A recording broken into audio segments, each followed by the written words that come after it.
All right. We are now going to cover probably the most famous things about ancient Egypt in Egypt Notes Part 3, and that is pyramids and mummies. All right. So, just so we can get like hyped for pyramids and mummies, everyone make like that pyramid with your hands, like you know how you can make like your hand into a pyramid. I can see if you have this now in person, I can see if you're doing it or not. And I know some of you are like, ugh, Mr. Kuchik, no. And some of you are like, okay, I'm gonna do it. People at home, I hope you're doing it too. Anyway, moving on. So pyramids were huge tombs just for the pharaoh. They are not for ordinary people. They are just for a pharaoh.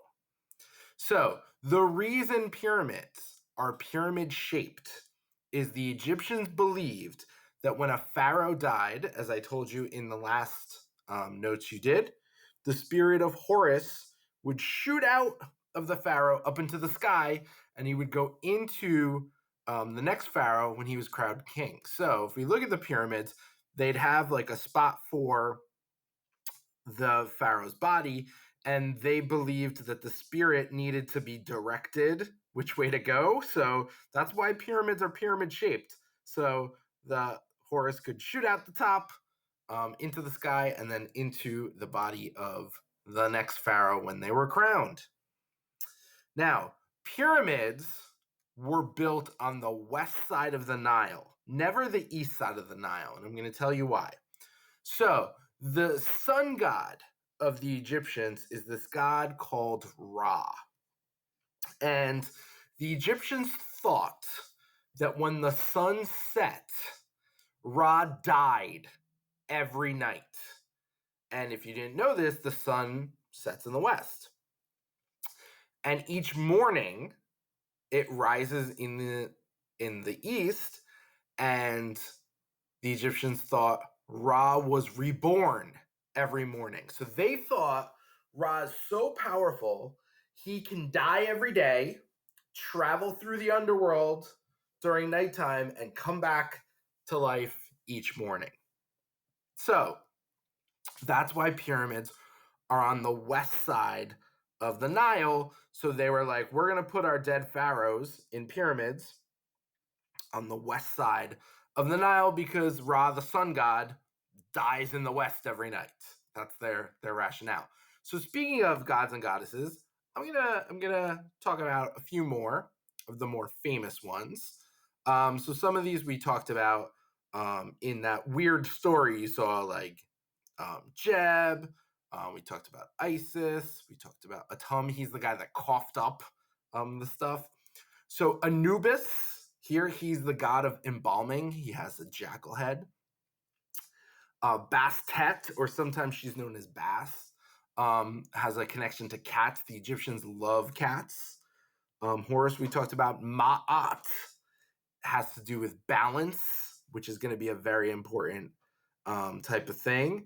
Let's see. Here's Ra, the sun god I just mentioned. So yeah, Thoth is the Egyptian god of knowledge and writing. So yeah, the Egyptians have many different, this is just a handful of the many different gods and goddesses that they worshipped. So, pyramids were built to protect the body from floods and also from animals, because the Egyptians thought that when a person died, all the things that they were buried with, they could bring with them to the afterlife, to the underworld. So, if a pharaoh died, they would be buried with all different kinds of things, which is why a pyramid is so big. That doesn't mean it was filled to the brim. No. They had like rooms for some things, but that's really it. So that the pharaoh could bring things to the underworld. So, as I just mentioned, the Egyptians believed that the dead could bring possessions with them into the afterlife. So a pharaoh would have like clothing, weapons, furniture, jewelry, all that kind of stuff. What they didn't have, like sometimes people are like, what about like slaves? If a pharaoh did have slaves, but they didn't like murder slaves so that the pharaoh would have servants in the underworld. They had these things called shabtis. So what the Egyptians did is they buried their wealthy people that felt like, I need, slaves to work for me in the afterlife. So they would bury them with these shabti figures. And the Egyptians believed that when a person got to the underworld, these shabtis would come to life and be like, not this size. They would come to life like full size and serve the person for eternity. So that's just a little something else. Okay. It took the farmers a lot of time to build the pyramids. And like I told you in the last video, it was not enslaved people that build the pyramids. Those were the farmers building the pyramids when they're not doing their farm work. Unfortunately, enslaved people had to build everything else in Egypt. So the workers used copper tools to carve these huge granite and limestone blocks from quarries that were on the other side of the Nile. Then they had to tie them onto ships and sail them across the Nile, and then the workers had to unload the blocks and pull them across the sand to the pyramid. So let me show you on this map here. So this is the biggest pyramid, the Great Pyramid of Giza. So the limestone quarries, the blocks that they use to make all this stuff, are on the opposite side of the river over here. So they would have to cut them, measure them, get them across the river, and then drag them up to where the pyramids were. So it was like literally backbreaking work for this. There were huge mud brick ramps built, and the workers would drag the blocks up these ramps to the layers of the pyramid. I'll show you in a visual a little more on that in a second. Okay, let's get into it. So this is going to show you kind of how they built these pyramids. I'm not going to read the story. I'm just going to talk through the animations. So the first thing they would do is to plot out where the pyramid needed to be built. And this a lot of times was done way before a pharaoh died. Like when a pharaoh came into power, they started building the pyramid because the largest pyramid was for a pharaoh named Khufu. His pyramid took over 20 years to build. And that's why, like, once a pharaoh came to power, they started building the pyramid for whenever they died in the future. All right. So once they pick the spot, then they measure it in the sand because they have those math skills. Then what they did is this. So these big blocks of limestone were, as I said, they came from quarries across the river and then had to be dragged through the dirt. And this is how they did it. So there's wooden logs here, and then here's the ramp. So as they're putting these blocks into place, and they're building the rooms like as they go through the whole pyramid. So what they would do is they would push, and then this log will come free, and they'd move this log over here, and then push, and then this log will come free, and they'd move this over here, and then push. So it took a long time. All right. Now, watch this ramp go up. So, as the pyramid gets built, the ramp has to keep getting built to where they were.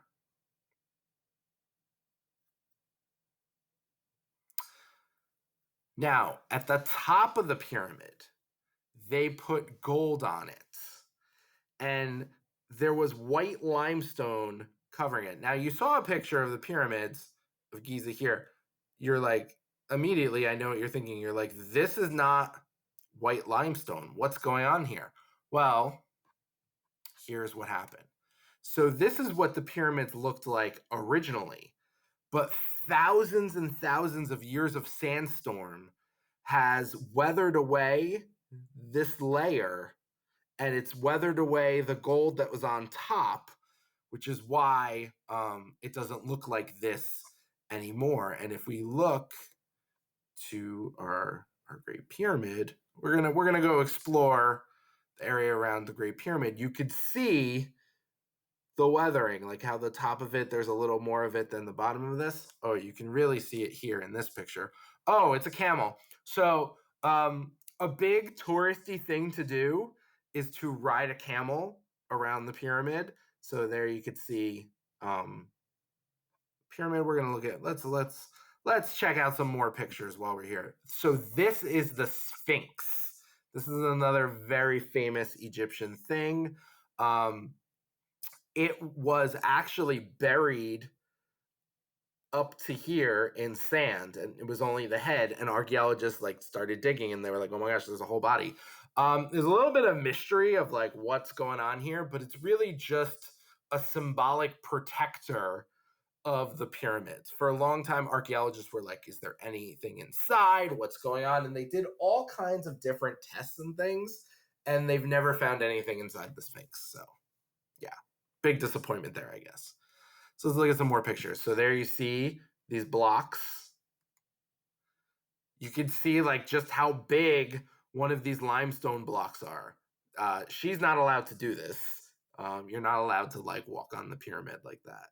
Are there people that do that? Obviously, as you can see, like she's getting away with it, but you're really not supposed to. So this is, I wanted to include this. You see what this guy's doing? This is such a modern day thing. Like people that go to Egypt and they're like the pyramids are in the background, they take pictures of this. So you see this a lot on Instagram and stuff like that. It's just pretty funny. I feel like if I've never been to Egypt, I would love to go to Egypt. If I went to Egypt, I'd want to do a picture like this too. Why not? It looks fun. So inside of, well, not inside, but right outside, connected to the pyramid, they built a museum for Khufu's things. Khufu's the one who the Great Pyramid of Giza was built for. And one of the things he had was a boat so that you can like go to the museum and see Khufu's boat in his pyramid. So yeah, there we see some different things. That's a little bit inside. So this type of pyramid is the first kind of pyramids. They were called step pyramids. So as you can see, they're not like the pyramids today. I want to show you some other stuff. So let's go to some street view stuff. Yeah, there we go. So this gives you a good picture of, this is the museum, and then here's the pyramid.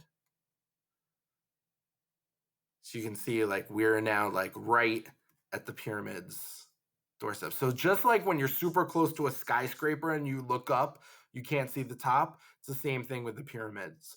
And actually, the pyramids were the largest thing on Earth that a person or a group of people ever built until humans built skyscrapers. So the pyramid was the largest human-made structure until humans invented skyscrapers. Here's another view from a different angle. Things. You can see like it's a very popular tourist place. You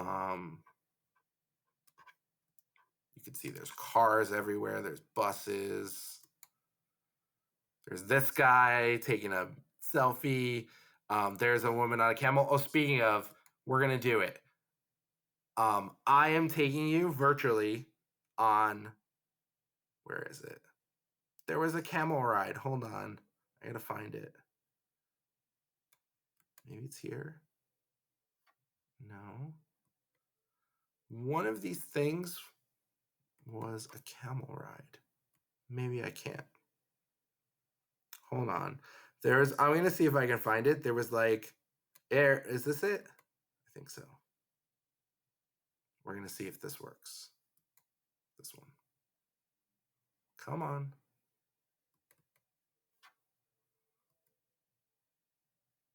My computer is taking forever.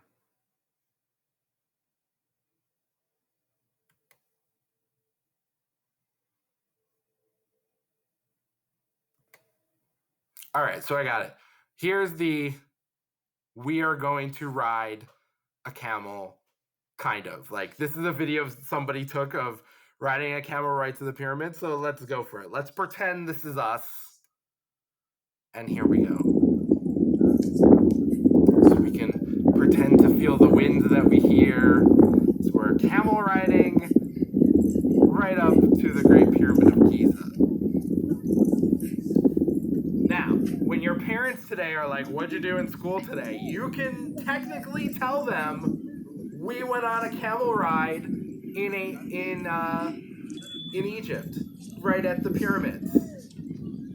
Thank you, internet, for that experience. All right, so we're going to talk more about the pyramids all throughout the Egyptian unit, but that's just a bunch of information you have already on the pyramids. On to some more stuff. So, as I talked about, the Egyptians believed in many gods and goddesses. Two of the most important ones to them were Hapi, the river god, because you know the Nile River is super important, and Ra, the sun god, as I talked about earlier. This was because the river brought them water and fertile soil, and the sun helped their crops grow.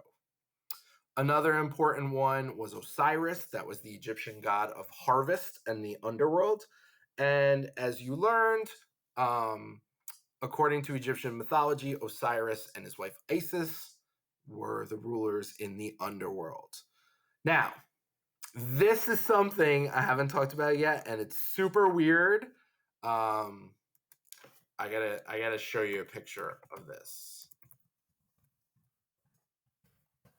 So, super weird. Here it is. I'm gonna show you this picture in a second. All right, so the Egyptians believed that when you died, your heart was put on a scale. So, here's your heart. They believed it magically came out of your body in the underworld, and it was put on a scale. And if you were a good person, your heart wasn't heavy. They believed your heart would magically turn light as a feather, and you were granted eternal happiness in the underworld. If you're a bad person, they believed your heart was too heavy and you would have it eaten by a monster called Ammit that is part lion, part hippo, part crocodile. So let me show you this picture again. So here's the weighing. This is Anubis, god of embalming. So here's a feather. Here's that person's heart. So again, they believe this is all like magical stuff that happens. And then this is Thoth, the god of knowledge. And then over here, this is Ammit, that part crocodile, part hippo, part lion type thing that was coming to eat your heart, and then you just suffer in pain for eternity. Now, in order to get to that like final decision point where the final like judgment, the Egyptians believed that when you died, you had to go on like a quest, like a magical quest. And in order to survive all these different adventures, you needed some magic spells. So the Egyptians would bury a copy of something called the Book of the Dead, which is a scroll of prayers. And they believed you would use this scroll and this prayers to get to that like final judgment. Now, the Egyptians thought you needed your actual body, so they did stuff to preserve it. So they had a process of embalming to preserve the body because they thought a person would need it in the underworld. And to embalm the body, the Egyptians would cover it in a salt called natron. The natron would dry up the water in the body, and then it was wrapped in linen. And that wrapped body is what we know as a mummy.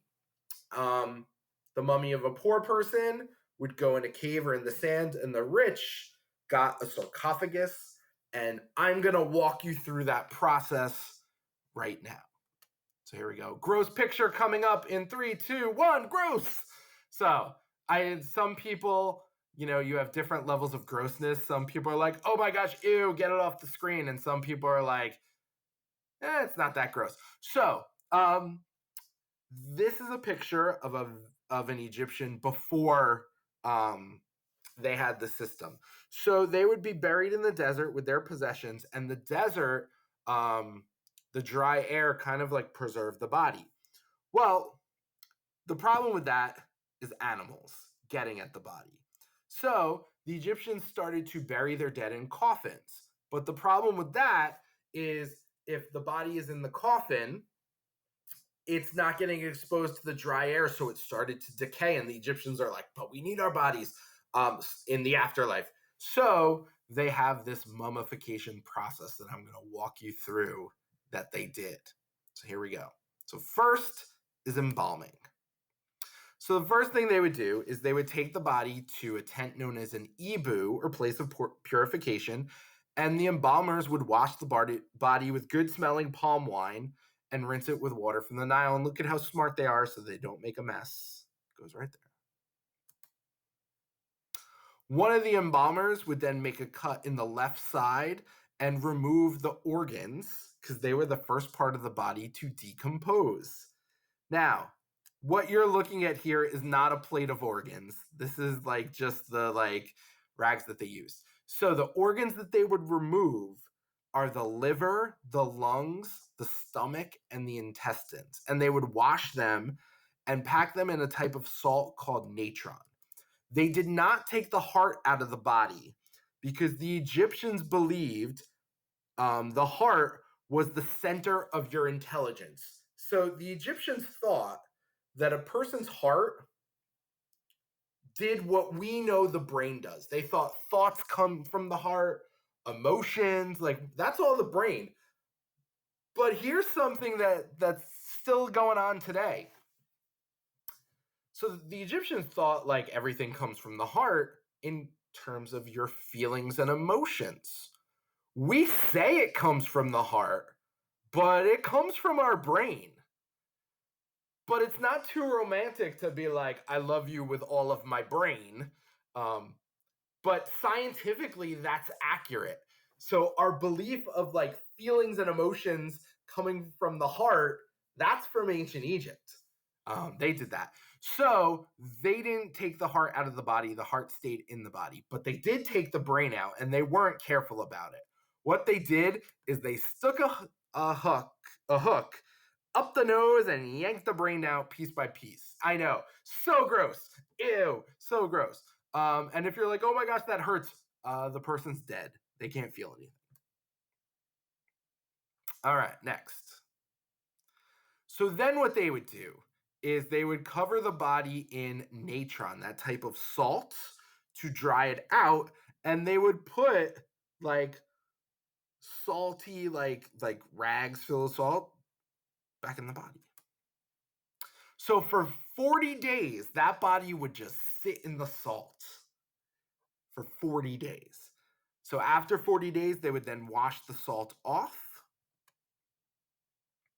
Then the organs that they took out, the liver, lungs, intestines, and stomach, they were sitting in salt the whole time too.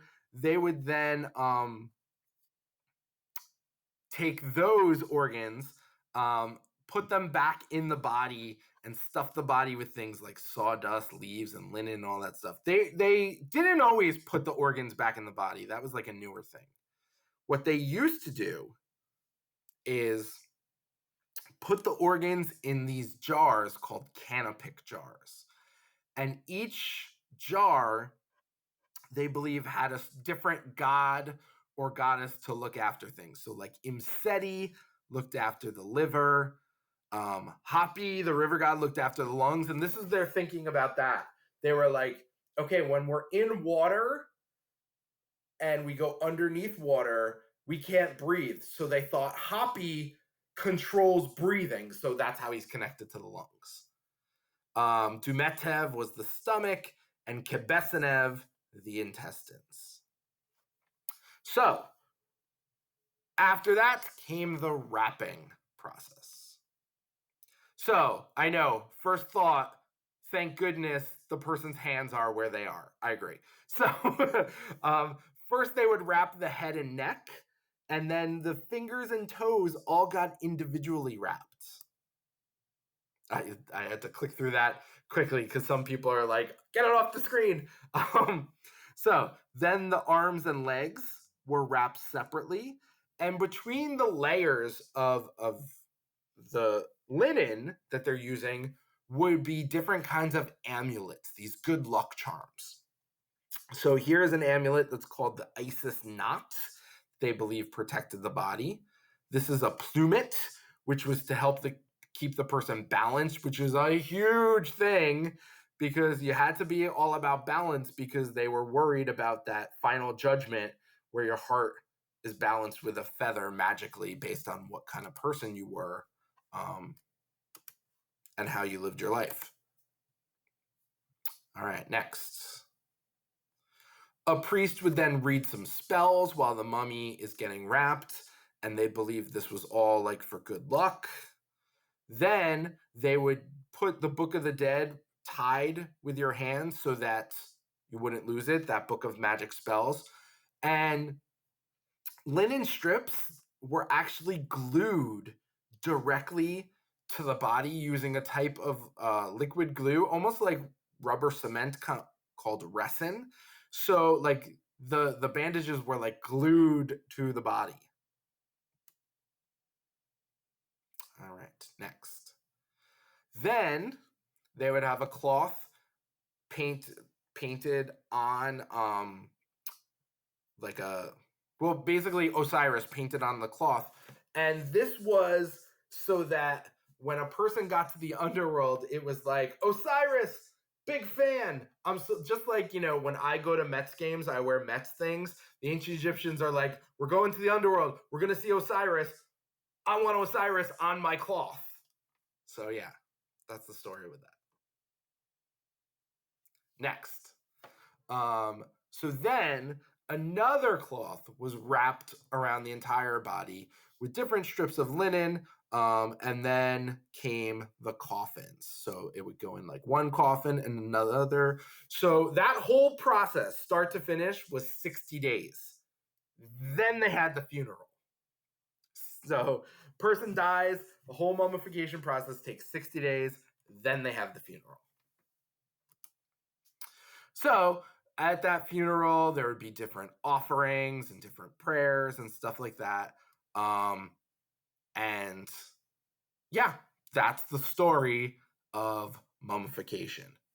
Pretty interesting, pretty unique stuff. But that is it for Notes Part 3.